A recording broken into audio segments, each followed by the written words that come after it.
Alamat ng pagong. May isang mayamang pamilya na nakatira sa malalim na kagubatan. Tamad ang anak ng pamilyang si Crisanto dahil akala niya lahat ng trabaho ay gagawin ng kanilang mga kasambahay, si Aling Josette. Si Aling Josette ay mabait at laging nakikinig sa mga nakapaligid sa kanya. Pero isang araw, nagpahinga si Aling Josette dahil sa sakit.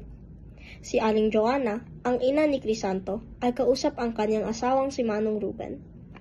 Kawawa naman si Josette, napakataas ng temperatura niya. Tumango si Manong Ruben. Tinawag ni Manong Ruben si Crisanto para kumuha ng dahon ng saging sa labas. Crisanto, pwede bang kumuha ka ng dahon ng saging sa labas? Sigaw ni Manong Ruben. Mamaya na pa, sabi ni Crisanto sa kwarto niya. Pumunta si Manong Ruben sa kwarto ni Crisanto at diretsong sinabi sa kanya, kunin mo na ang dahon ng saging sa labas. Huwag mo na akong hintayin na magalit.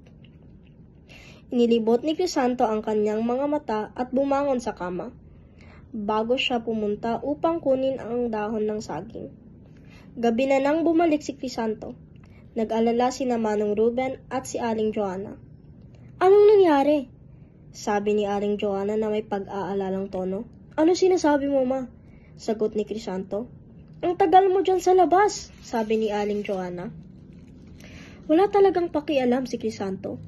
Inilipag niya ang dahon ng saging sa lamesa bago bumalik sa kanyang kwarto.